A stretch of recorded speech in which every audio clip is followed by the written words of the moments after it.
త్వరగా ఏజ్ అవుతున్నామా అనుకున్న వాళ్ళందరూ ఎక్స్టర్నల్గా చాలా తీసుకుంటున్నారు జాగ్రత్తలు. స్కిన్ ద్వారా తీసుకునే మెడిసిన్స్ అంతా తీసుకుంటున్నారు త్రూ ఇంజెక్షన్స్ అని చెప్పొచ్చు వివిధ రకాలుగా. అలా కాకుండా ఇంటర్నల్ మెడిసిన్ అనేది ఒకటి ఉంది. వృద్ధాప్యం వచ్చే వరకు ఆరోగ్యంగా ఉండడం ఎలా? కానీ మీ దగ్గరికి ఎలా వస్తారు అసలు జనాలు? కొంతమందికి చర్మం వ్యాధులు ఉంటాయి. అవి పెద్దగా డర్మటాలజిస్ట్ ట్రీట్ చేసే అంత పెద్ద వ్యాధి కాదు, చిన్న చిన్న మార్పులే అవసరం. అలాగే డైజెషన్ ప్రాబ్లమ్స్తో ఉంటారు. అలా అని గ్యాస్ట్రోఎంట్రాలజిస్ట్ దగ్గరికి వెళ్ళిపోయి పెద్ద పెద్ద ఆపరేషన్లు చేసుకోవాల్సిన పని కాదు. అసలు ఇంటర్నల్ మెడిసిన్ ద్వారా ఏంటి సొల్యూషన్? ముఖ్యంగా చూసుకోవాల్సిన 7 ఏజింగ్కి బయట ఉన్న మ్యాక్సిమం రీజన్స్ ఏంటి అంటే స్మోకింగ్ అండ్ ఆల్కహాల్. కానీ ఇది కాకుండా నిద్ర మనల్ని ఏజింగ్ చేస్తుందా? మనం ఎక్సర్సైజ్ చేసినా, ఎలాంటి ఫుడ్ తిన్నా, మనం పడుకున్నప్పుడు డీప్ స్లీప్లోకి వెళ్ళిన తర్వాత హ్యూమన్ గ్రోత్ హార్మోన్ అనే హార్మోన్ రిపేర్ చేస్తుంది బాడీని. ఫాస్టింగ్ అనేది కంపల్సరీయా or is that an optional thing? Fasting చాలా ముఖ్యమైనది. స్లీప్ తర్వాత నెక్స్ట్ ఏంటి అంటే ఫాస్టింగే. ఎక్కువ అవర్స్ ఫాస్టింగ్ కూడా leads to stones in kidney అంటారు. ఫాస్టింగ్ చాలా కాలం ఉండి నీళ్లు సరిగ్గా తీసుకోకపోవడము, దీనివల్ల సెలబ్రిటీస్ ఇది వాడుతున్న ప్రోడక్ట్ ఏంటి అంటే ఎక్స్టర్నల్ కొలాజన్ ఇంటేక్ అనమాట. అది త్రూ టాబ్లెట్స్ ద్వారా కానీ ఇంజెక్షన్స్ ద్వారా కానీ కొలాజన్ తీసుకుంటే మన స్కిన్ ఎలాస్టిసిటీ బాగుంటుంది, ఏజింగ్ అనేది ఫాస్ట్గా అవ్వదు అని. కొలాజన్ చాలా ఇంపార్టెంట్ అండి. అది మన నెయిల్స్లో ఉంటుంది, స్కిన్లో ఉంటుంది, జాయింట్స్లో ఉంటుంది. అది న్యాచురల్గా తగ్గిపోతూ ఉంటుంది మనం ఏజ్ పెరుగుతూ ఉంటుంది. What is this biological age? మనం బర్త్డేలు ఏం చేసుకుంటామో అది మన క్రోనలాజికల్ ఏజ్. అది మనందరికీ తెలుసు. కానీ మన శరీరం అదే ఏజ్ ఉంది అనే అవసరం లేదు. ఇంత ఇన్ఫర్మేషన్ వినిన తర్వాత వెంటనే అందరికి వచ్చే క్వశ్చన్ ఏంటి అంటే ఇవన్నీ ఎక్కువ ఛార్జెస్ ఉంటాయేమో, ఎక్కువ ప్రైస్ ఉంటుందేమో మేము వెళ్ళి చూపించుకోవడానికి అంటే దాని గురించి మీరు అంటే ఎగ్జాక్ట్గా చెప్పకపోయినా ఒక అవగాహన. హెల్దీ ఏజింగ్ అంటే డాక్టర్ని రీచ్ అయ్యే కన్నా ముందే మనం చాలా చేసుకోవచ్చు. అది నేను చెప్పాను కదా, ఫుడ్లో ఎలాంటి జాగ్రత్తలు తీసుకోవాలి, నిద్ర, ఎక్సర్సైజ్, స్ట్రెస్ని ఎలా మేనేజ్ చేసుకోవాలి, ఇవన్నీ మీరు ఇంట్లో కూర్చొని చేసుకునేవే చెప్పాను. ఇవన్నీ చేస్తున్నా కూడా సమస్యలు ఇంకా ఉన్నాయంటే అప్పుడు వచ్చి సంప్రదించవచ్చు.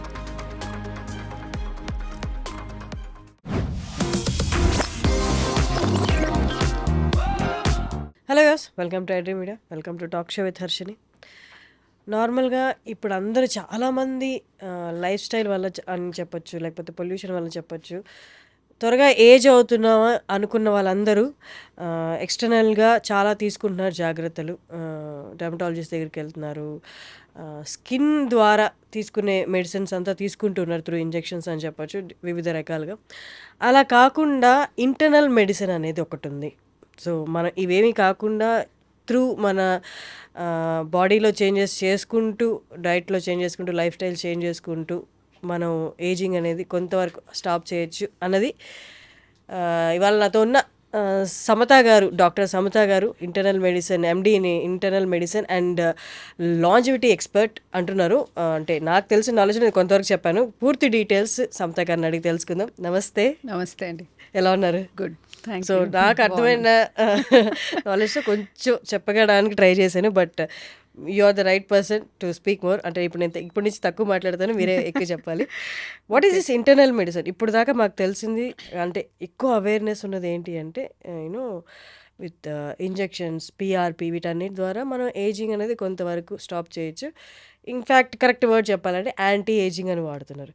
What is this internal medicine all about? Internal anti ageing అంటున్నాం కదా. సో బేసికలీ ఏంటి అంటే మనకి రెండే తెలుసు.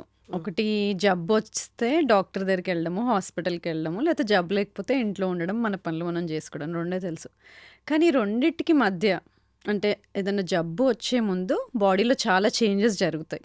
అవి ముందే మనం గనక పట్టుకుంటే, అవి కొన్ని టెస్టుల ద్వారా ముందే తెలుసుకుంటే ఏం జరుగుతుంది, ఎక్కడ ఇంబ్యాలెన్స్ అయింది అనేది ముందే తెలుసుకుంటే కొన్ని చేంజెస్ చేసుకొని ఈ జబ్బులు మనము లేట్గా పుష్ చేయొచ్చు, ఎర్లీగా రాకుండా. ఎలాంటివి? మోకాల నొప్పులు, sugar, type 2 diabetes, hyper tension, ఈ కార్డియాక్ జబ్బులు, క్యాన్సర్, ఇవన్నీ మనము లేట్గా వచ్చేలాగా చేయొచ్చు. లేదంటే దీన్నే స్లోయింగ్ డౌన్ ఏజింగ్ అంటారు. అంటే వృద్ధాప్యం వచ్చే వరకు ఆరోగ్యంగా ఉండడం ఎలా? ఓకే. అది internal anti ageing. Anti ageing కన్నా మనం హెల్తీ ఏజింగ్ హ్మ్.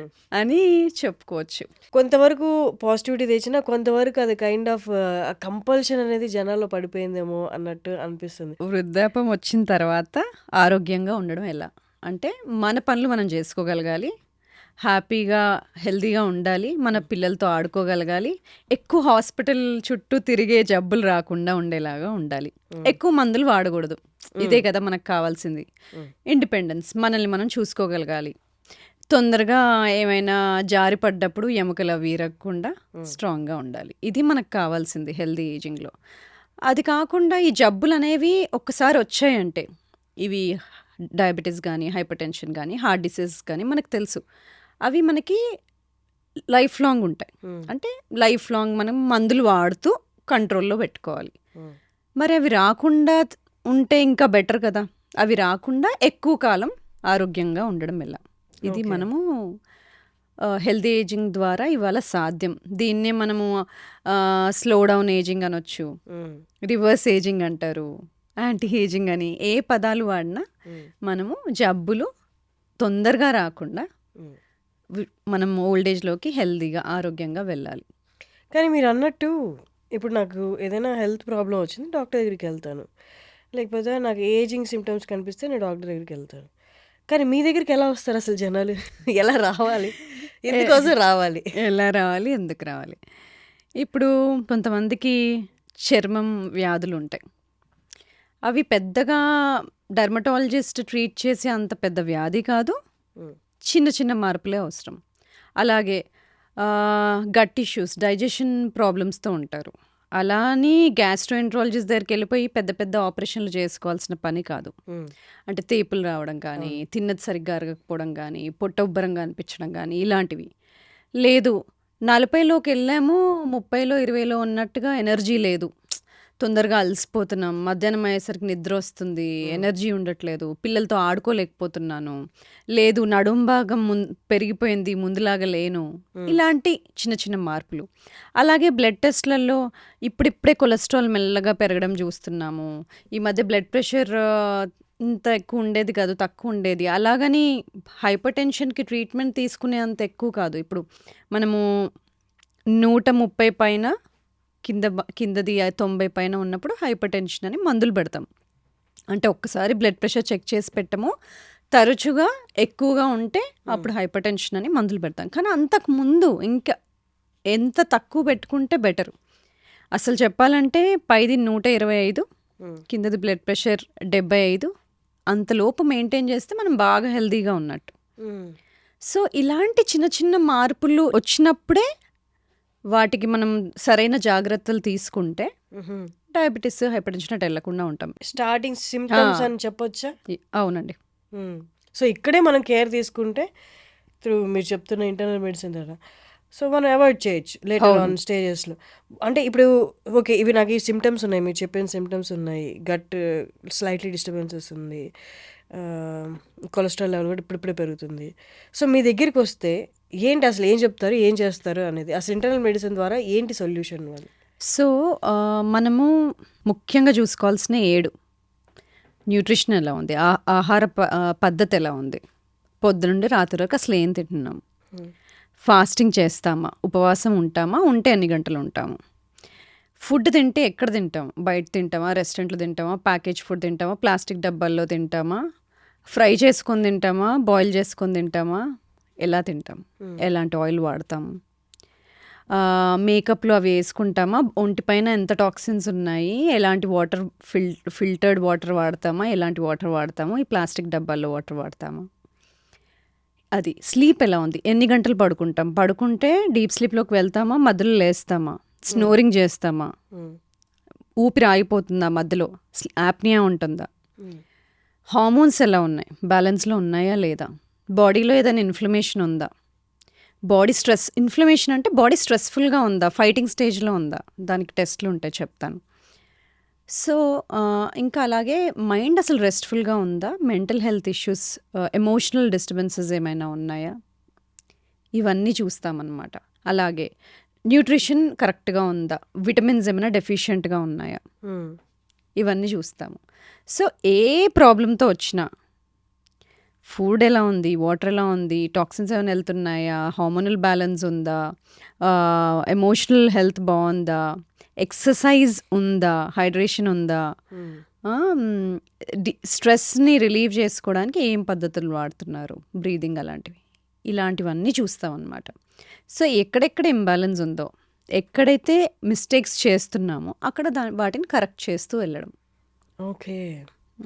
సో అంటే ఇప్పుడు మీరు అన్నట్టు ఏజింగ్కి ఇప్పుడున్న బయట ఉన్న రీజన్స్, మ్యాక్సిమం రీజన్స్ ఏంటి అంటే smoking and alcohol and pollution.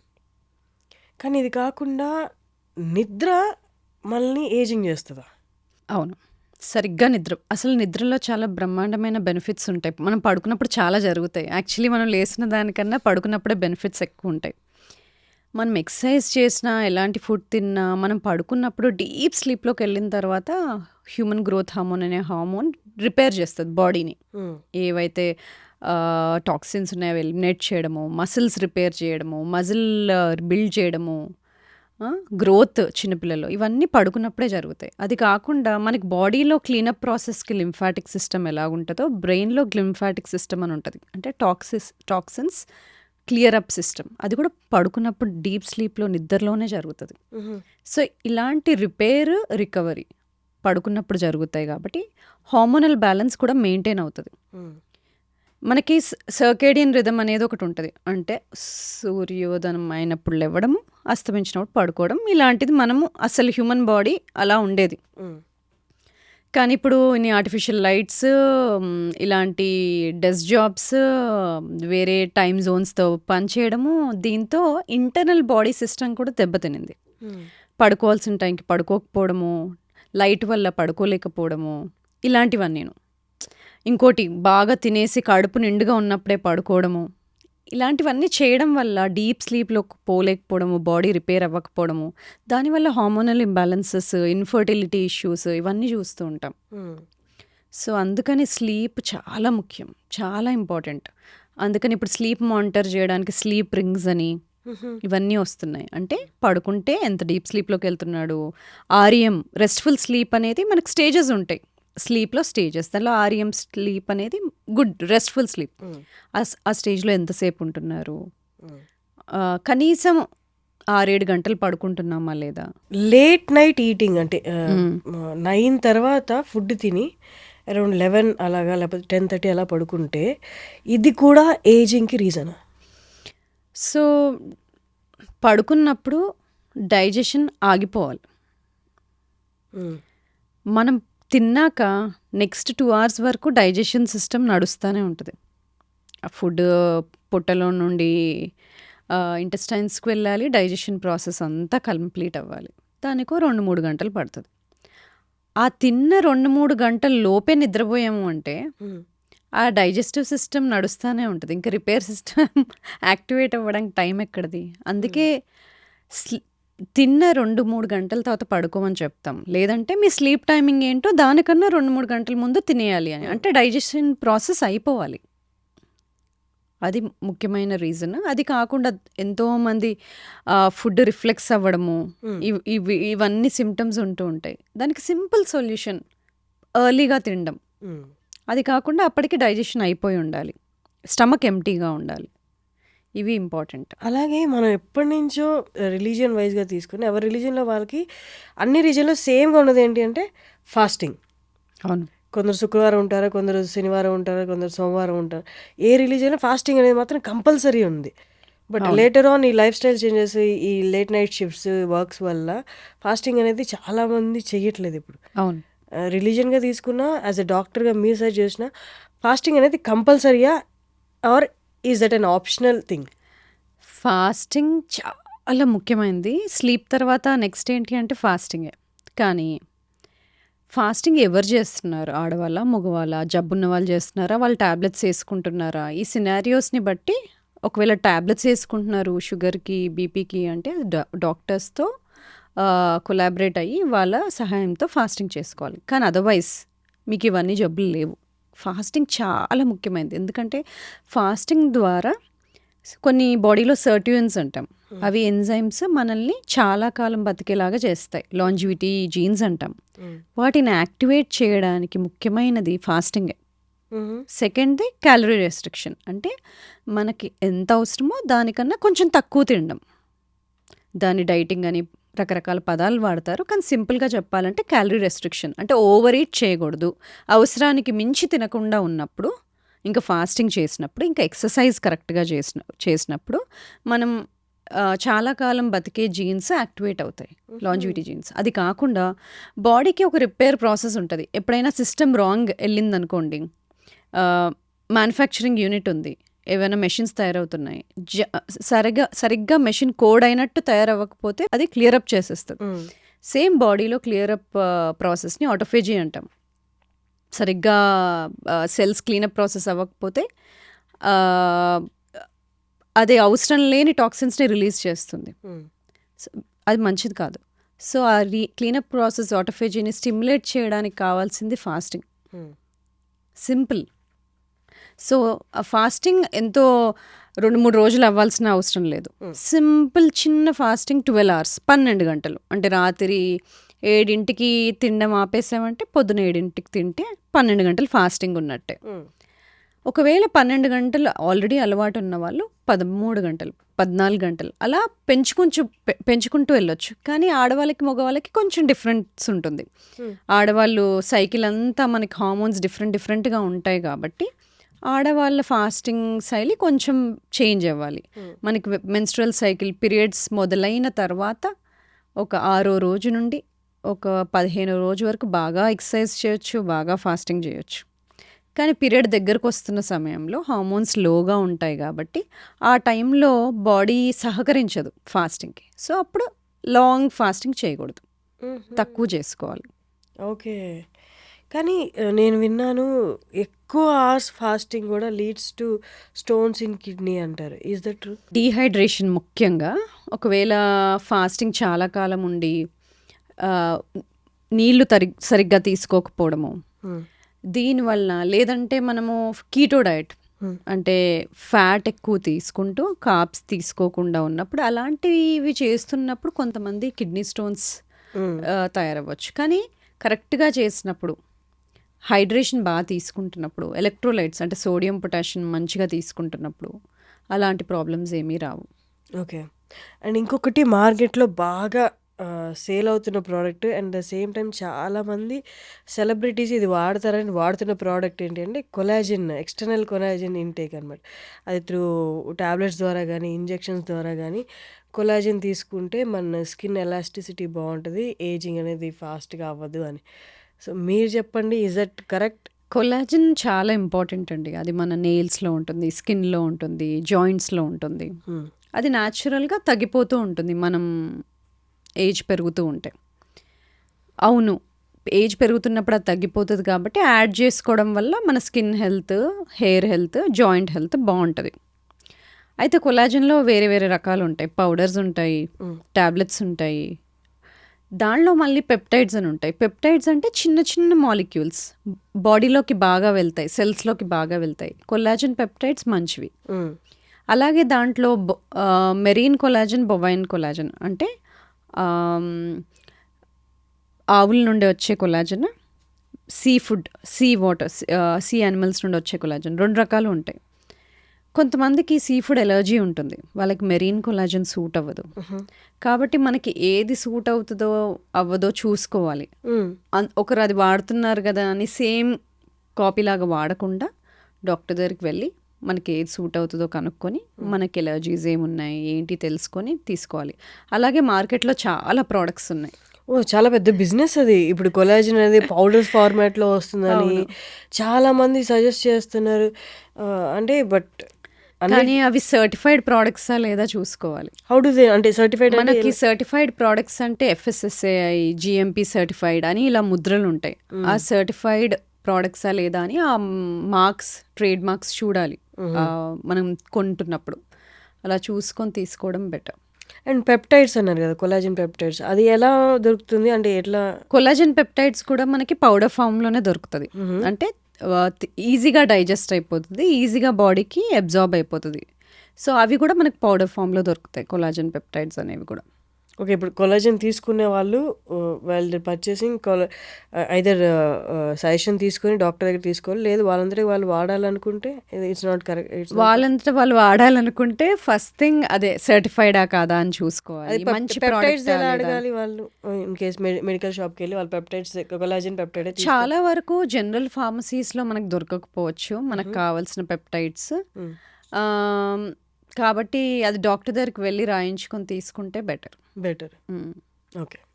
Concerned dermatologist అయినా ఎవరైనా డాక్టర్ దగ్గరికి వెళ్ళి అడిగి తీసుకుంటే ఓకే. బెటర్. ఈ మధ్య ఎక్కువ చూస్తున్నాము మీ బయలాజికల్ ఏజ్ తెలుసుకోవడం ఎలా అని కూడా అంటున్నారు. అంటే మన ఏజ్ ఏంటో నాకు తెలుసు, నా ఏజ్ ఏంటో నాకు తెలుసు. What is this biological age? మనం బర్త్డేలు ఏం చేసుకుంటామో అది మన క్రోనలాజికల్ ఏజ్, అది మనందరికీ తెలుసు. కానీ మన శరీరం అదే ఏజ్ ఉంది అనే అవసరం లేదు.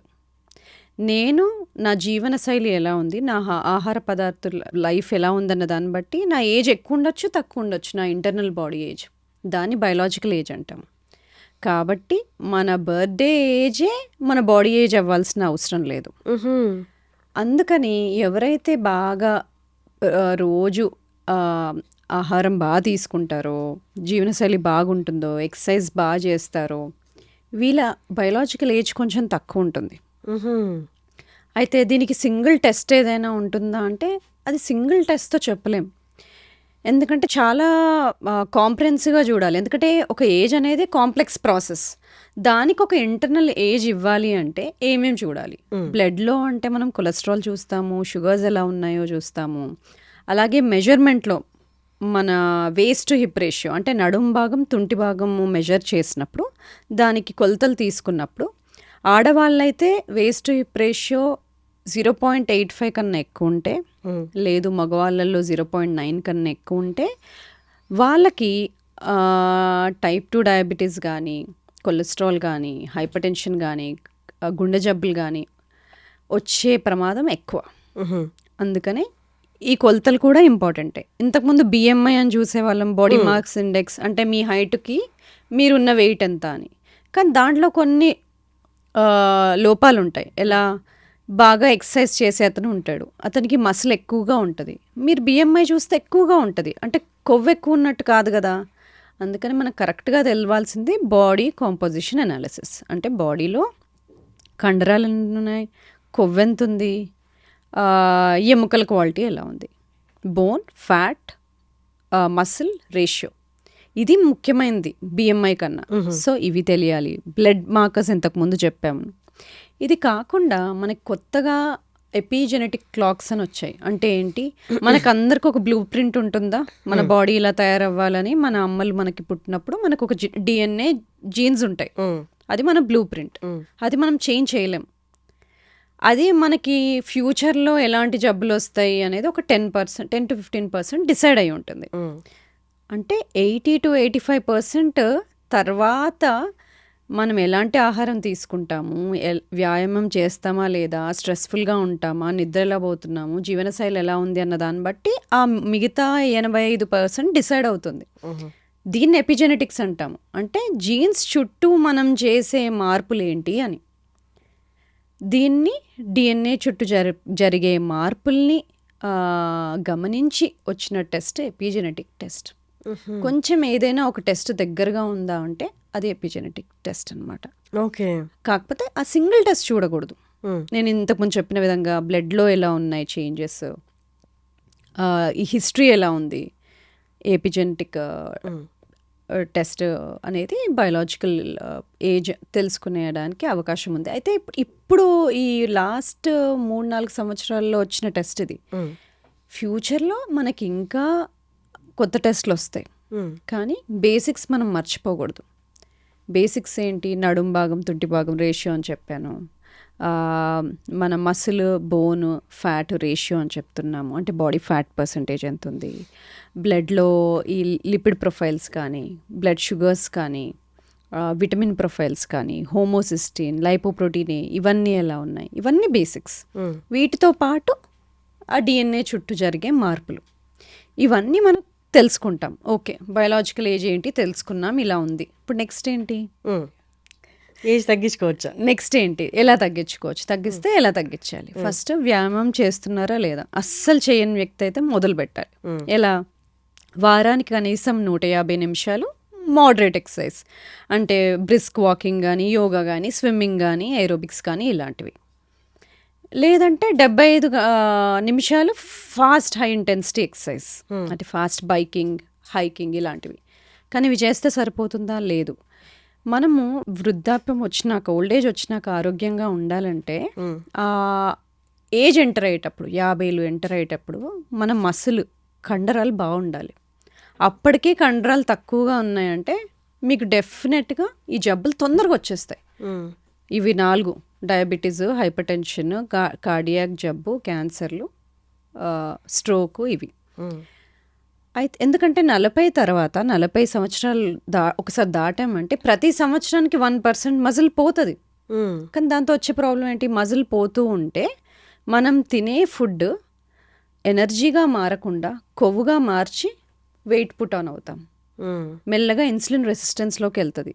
అంటే మెటబాలిక్ ఫ్లెక్సిబిలిటీ తగ్గిపోతుంది, మెటబాలిక్ హెల్త్ అప్పటి నుండి డిస్టర్బ్ అవుతుంది. అదేంటంటే నేను 40 వరకు బాగానే ఉండదని 40 తర్వాత అన్ని మార్పులు చూస్తున్నా అంటారు కదా, ఇది ఇన్సులిన్ రెసిస్టెన్స్ అనేది మొదలవుతుంది. దీన్ని తగ్గించుకోవడానికి మనం స్ట్రెంగ్త్ ట్రైనింగ్, రెసిస్టెన్స్ ట్రైనింగ్ చేసుకున్నప్పుడు ఈ కండరాలు కోల్పోయే కెపాసిటీని తగ్గిస్తాం. మజిల్ లాస్ తగ్గుతుంది. మజిల్ లాస్ తగ్గినప్పుడు మెటబాలిజం బాగుంటుంది, అంటే మనం జబ్బుల్ని దూరంగా నెట్టుతున్నట్టేగా. సో అది కాకుండా ఫుడ్లో ఏం మార్పులు చేసుకోవాలి? మొదటిగా ఎవరైనా refined seed oils, sunflower oil, canola oil, rice bran oil, ఇవన్నీ మనం వాడుతున్నట్లయితే ఫస్ట్ ఇవి తీసేయాలి. అసలు మనకు మార్కెట్లో ఉన్నవే అవి కదా. అవి రిఫైన్డ్ ఆయిల్స్. మనం కోల్డ్ ప్రెస్డ్ ఆయిల్స్ వాడుకోవాలి. కోల్డ్ ప్రెస్డ్ అంటే గానుగ నూనెలు, ఫ్రెష్గా చేసేవి. అవి కొబ్బరి నూనె కానీ, లేదంటే గానుగ నూనెనే రైస్ బ్రాన్ కానీ, గానుగ నూనె, నల్ల నువ్వుల నూనె, ఇవి వాడుకోవచ్చు. ఇవి కూడా తక్కువ వాడాలి. ఎందుకంటే ఈ నూనెలు ఈ మన మోడర్న్ డేస్ వచ్చినాక తయారైనవి. ఈ పాతకాలంలో ఎంత ఎక్కువ నూనె వాడేవాళ్ళం కాదు. సో ఈ నూనెల వల్ల మనకు బాడీలో ఇన్ఫ్లమేషన్ పెరుగుతుంది. సో ఈ నూనెలు తగ్గించుకోవాలి. అలాగే ఫుడ్ వండే విధానంలో ఎక్కువ డీప్ ఫ్రైడ్ ఫుడ్స్, బాగా గ్రిల్ చేసిన ఫుడ్స్ ఇవి తినకూడదు. ఎందుకంటే దానిలో క్యాన్సర్ కాజింగ్ ఏజెంట్స్ పెరుగుతాయి. బాగా డీప్ ఫ్రైడ్ ఫుడ్స్లో నైట్రేట్స్ పెరగడము ఇలాంటివి జరుగుతాయి. సో అలాగే షుగర్ ఎక్కువ ఉన్న ఫుడ్స్ తినకూడదు. Sugar is directly related to inflammation, బాడీని ఇన్ఫ్లేమ్ చేస్తుంది. సో షుగర్ తగ్గించుకోవాలి, డీప్ ఫ్రైడ్ ఫుడ్స్ తగ్గించుకోవాలి. అంటే బాగా ప్రాసెస్ చేసి పీచు పదార్థం తీసేసిన ఫుడ్స్, పిండి పదార్థాలు తక్కువ చేసి, ఇప్పుడు గోధుమ పిండి బదులు ఫుల్ గోధుమలు వాడటం కానీ ఇలాంటివి. సో ప్రాసెస్డ్ ఫుడ్స్ తగ్గించుకొని, డీప్ ఫ్రైడ్ ఫుడ్స్ తగ్గించుకొని, ఈ seed oils, refined seed oils కనుక తగ్గించుకుంటే మనం బాడీని యాంటీ ఇన్ఫ్లమేటరీగా వెళ్తుంది. అది కాకుండా ప్లేట్లో కూరగాయలు ఎక్కువ ఉండేలాగా రోజు కూరగాయలు మార్చి తినడము, ఫ్రూట్స్ తీసుకోవడము, నీళ్లు బాగా తీసుకోవడము, హోల్ ఫుడ్స్ తీసుకోవడం ద్వారా మనం మార్చుకోవచ్చు. ఇదే కాకుండా తినే పద్ధతిలో కూడా కొంచెం మార్పులు చేసుకోవాలి. ఫస్ట్ మనం కూరగాయలతో మొదలు పెట్టాం అనుకోండి తినడం, అది ఆల్రెడీ స్వెల్ అయిపోతుంది పొట్టలో. తర్వాత వచ్చే ఫుడ్ని స్లోగా అబ్జార్బ్ చేసుకుంటుంది. అదే తినడం అన్నంతో మొదలు పెట్టామనుకోండి ఎక్కువ తినేస్తాం. ఎందుకు? ఆ స్విచ్ ఆన్ అవ్వదు, కడుపు నిండింది అనే స్విచ్ తొందరగా ఆన్ అవ్వదు. అదే మనము కూరగాయలు ఫస్ట్ తిని దానిలో ఫైబర్, పీచు పదార్థం ఎక్కువగా ఉంటుంది, నెక్స్ట్ వచ్చే ఫుడ్ని తక్కువ తీసుకుంటుంది. తర్వాత ప్రోటీన్ ఉన్న ఫుడ్ అంటే పప్పులు, చికెన్ ఇలాంటివి తీసుకున్నప్పుడు కడుపు నిండింది అనే ఒక హార్మోన్ ఉంటుంది, పెప్టైడ్ వైవై అంటాం, అది యాక్టివేట్ అవుతుంది. నీకు నిండింది, ఇంకా తక్కువ తినొచ్చు అని. నెక్స్ట్ ఫ్యాట్స్, నెయ్యి వేసుకుంటాం కదా, నెయ్యి కానీ, కొబ్బరి నూనె కానీ, ఇలాంటివి ఏమైనా కొబ్బరి వేసి చేసుకున్నప్పుడు, లేదా ఆలివ్స్ కానీ ఇలాంటివి తిన్నప్పుడు కూడా కడుపు నిండుతుంది. దాని తర్వాత మనము అన్నము అవి తీసుకోవచ్చు. దాంతో ఇలాంటి ఒక శైలిలో తింటే కూడా మార్పులు చాలా జరుగుతాయి. ఓకే. సో ఇలా ఫుడ్ది. స్లీప్ కనీసం 6 నుండి 8 గంటల వరకు రోజు సేమ్ టైం పడుకొని లేసేటట్టుగా ప్లాన్ చేయాలి. బాడీకి కూడా ఒక అలారం ఉంటుంది, బాడీకి కూడా ఒక క్లాక్ ఉంటుంది. ఇవాళేమో 8కి పడుకొని రేపు 12కి పడుకొని మళ్ళీ ఎల్లుండ 10కి పడుకొని బాడీకి ఒక టైం సింక్ లేకుండా ఉండకూడదు. ప్రతిరోజు ఒక నియర్లీ సేమ్ టైంకి పడుకోవడం ఇంపార్టెంట్. ఇది కాకుండా స్ట్రెస్ డైరెక్ట్గా అన్ని జబ్బులకి కారణమే. స్ట్రెస్ కొంచెం ఇంపార్టెంటే. ఇప్పుడు నేను పాడ్కాస్ట్ ఉంది, స్ట్రెస్ఫుల్గా ఉంటాను, దానివల్ల బాగా చేస్తాను, అది ఓకే. టెస్ట్ ఉంది, కొంచెం స్ట్రెస్ఫుల్గా ఎక్కువ చదువుతాను, బాగా రాస్తాను, తర్వాత ఓకే. తర్వాత ఆగిపోవాలి, స్ట్రెస్ కంటిన్యూ అవ్వద్దు. నేను ఇంటికి వెళ్ళినాక కూడా ఇంకా స్ట్రెస్ఫుల్గా ఉండకూడదు. స్ట్రెస్ వచ్చినప్పుడు బాడీలో కార్టిజాల్ అనే హార్మోన్ రిలీజ్ అవుతుంది, దానివల్ల షుగర్ పెరుగుతుంది, కొంచెం హార్ట్ రేట్ పెరుగుతుంది, దానివల్ల మనం టాస్క్ని బాగా కంప్లీట్ చేస్తాం. కానీ బాడీకి కొన్నిసార్లు రాంగ్ స్ట్రెస్సెస్ ఇచ్చినప్పుడు, అంటే ఇప్పుడు ఫోన్లో మెసేజ్ వస్తుందేమో, నెక్స్ట్ ఇంట్లో ఏం చేస్తున్నారు, ఇలా అన్నెసెసరీ స్ట్రెస్సెస్ ఎక్కువగా తీసుకుంటున్నప్పుడు ఆ కార్టిజాల్ అనేది ఆఫ్ అవ్వదు. అది ఆఫ్ అవ్వాల్సిన టైంకి ఆఫ్ అవ్వకపోతే అన్నెసెసరీగా హార్మోనల్ బ్యాలెన్సెస్ స్టార్ట్ అవుతాయి. బాడీ ఇన్ఫ్లేమ్డ్ అయిపోతుంది, అప్పుడు హార్మోనల్ చేంజెస్ జరుగుతాయి, వెయిట్ పుట్ ఆన్ అవ్వడము, ఇవన్నీ లాంగ్ టర్మ్, చాలా కాలం స్ట్రెస్ఫుల్గా ఉన్నప్పుడు. కాబట్టి స్ట్రెస్ ఉన్నప్పుడు దాన్ని తగ్గించుకోవడం ఎలా, ఇలాంటివి మనం అందరము ఇన్కార్పొరేట్ చేసుకోవాలి. బాగా స్ట్రెస్ఫుల్గా అనిపిస్తుంది, అప్పుడు మనకి పొట్టలో ఏదో తిప్పేసినట్టుగా అనిపిస్తుంది. ఎందుకండి బ్రెయిన్లో స్ట్రెస్గా ఉంటే పొట్టలో ఎందుకు తిప్పాలి? అంటే బ్రెయిన్ పొట్ట రెండు కనెక్టెడే. పొట్టలోనే మనకి 80% సెరటోనిన్ అంటే మైండ్ కామింగ్ హార్మోన్ అనేది పొట్టలో నుండి రిలీజ్ అవుతుంది. కాబట్టి మనము పొట్ట ఎలా ఉందో మైండ్ అలా ఉంటుంది, మైండ్ ఎలా ఉంటే పొట్ట అలా ఉంటుంది. సో క్లీన్ ఫుడ్ తినడం అందుకని ఇంపార్టెంట్, మూడ్ బాగుంటుంది. అలాగే ఇప్పుడు డీస్ట్రెస్ చేసుకోవాలి, ఇలాంటి స్ట్రెస్ఫుల్గా అనిపిస్తుందంటే బ్రీదింగ్, చాలా రకాల బ్రీదింగ్ టెక్నిక్స్ ఉన్నాయి. బాక్స్ బ్రీదింగ్ అంటాము, డయాఫ్రమాటిక్ బ్రీదింగ్ అంటాము. ఏదేమైనా మనం ఊపిరి పీల్చుకొని ఆపుకొని తర్వాత ఊపిరి వదిలినప్పుడు ఎక్స్ప్రెషన్ అంటాం. అది కొంచెం స్లోగా వదలాలి. అంటే ఇన్స్పిరేషన్ కన్నా పొడవుగా ఉన్నప్పుడు, ఎక్స్ప్రెషన్ ఎక్కువగా ఉన్నప్పుడు స్లోగా మనం బ్రీదింగ్ వల్ల బాడీకి కూల్ డౌన్ అవుతున్నాము అనే సిగ్నల్ పంపించడం. ఇలాంటి డీస్ట్రెస్ టెక్నిక్స్ మనము ఈ మోడర్న్ లైఫ్ స్టైల్స్లో చేసుకోవాల్సిందే ప్రతి ఒక్కళ్ళము. సో ఇలా స్ట్రెస్ మేనేజ్మెంట్, స్లీప్ని కరెక్ట్గా చేసుకోవడము, ఫుడ్ ఇలా తీసుకోవడము, వ్యాయామం చేసుకోవడము, మసిల్ కాపాడుకోవడము, మన కండరాలు కాపాడుకోవడం, ఇవన్నీ ఇంటర్నల్ యాంటీ ఏజింగ్లో చిట్కాలు, టెక్నిక్స్. ఇప్పుడు మీరు చెప్పిన ఇంటర్నల్ ట్రీట్మెంట్ ఏదైతే ఉందో, ఇంటర్నల్ మెడిసిన్ ట్రీట్మెంట్ ఏదైతే ఉందో, మీరు చెప్పినట్టు అన్ని ఏజ్ వాళ్ళు 30 నుండి 60 వరకు 70 వాళ్ళు పాటించవచ్చా, లేకపోతే ఏజ్ వైజ్ డిఫరెన్సెస్ ఏమైనా ఉంటాయి? నేను ఇప్పుడు చెప్పినట్టు అందరూ పాటించవచ్చు, 30 నుండి 70 దాకా 80 దాకా. కానీ 40-50 దాటుతున్నప్పుడు మనం మసిల్ స్ట్రెంథనింగ్ ఎక్సర్సైజ్ ఎక్కువ చేయాలి. దానివల్ల మనం కండరాలు కోల్పోకుండా ఉంటాం. ఇంతకుముందు చెప్పినట్టు 40 తర్వాత మనం కండరాలు తగ్గిపోతాయని చెప్పాను కదా, దానివల్ల సమస్యలు వస్తాయి. కాబట్టి స్ట్రెంగ్త్ ట్రైనింగ్ అనేది, అంటే మన మసిల్స్ని కాపాడుకోవడానికి ఎక్సర్సైజ్లు మనం ఇంకొంచెం ఎక్కువ చేసుకోవాలి 50 దాటిన తర్వాత. ఇప్పుడు గట్ రిలేటెడ్, అంటే మన పొట్టకి మంచి బ్యాక్టీరియా కావాలంటే ప్రోబయోటిక్స్ తీసుకోవాలని చెప్పి మనకి మార్కెట్లో కూడా, ఈవెన్ సూపర్ మార్కెట్లో కూడా అవైలబుల్ ఉన్నాయి. ఇవి తీసుకుంటే మీకు ప్రోబయోటిక్స్ డెవలప్ అయ్యి గట్ హెల్త్ బాగుంటుంది అని. అవన్నీ డైరెక్ట్గా వెళ్ళిపోయి అవి వాడేయచ్చా? అంటే కన్సల్టేషన్ లేదా ఎవరినైనా డాక్టర్ని కన్సల్ట్ అవ్వకుండా తీసుకోవచ్చా? మీకు జబ్బులు ఏం లేవనుకోండి, డైజెషన్ బాగుంది, పొద్దున బాగా లేస్తున్నారు, బాగా నిద్రపోతున్నారు, ఎనర్జీ బాగుంది, మీ డే టు డే పనులు బాగా చేసుకుంటున్నారు అంటే ఏమీ అవసరం లేదు ప్రోబయోటిక్స్. లేదు కొంచెము ఏదైనా తింటే అరగకపోవడము, కొంచెం డైజెషన్ ఇష్యూస్ మొదలయ్యాయి అంటే ఓకే, ప్రోబయోటిక్స్ తీసుకోవచ్చు. కానీ తీసుకుంటున్నప్పుడు ఎలాంటివి తీసుకోవాలి? మార్కెట్లో ఎన్ని ఉన్నాయి కదా, ఏం తీసుకోవాలి అంటే లాక్టోబాసిలస్ అని ఉన్నవి కానీ, బైఫిడో బ్యాక్టీరియం అని ఉన్నాయి కానీ, ఈ 2 కలిపి ఉన్నవి కానీ, ఇలాంటివి తీసుకోవచ్చు.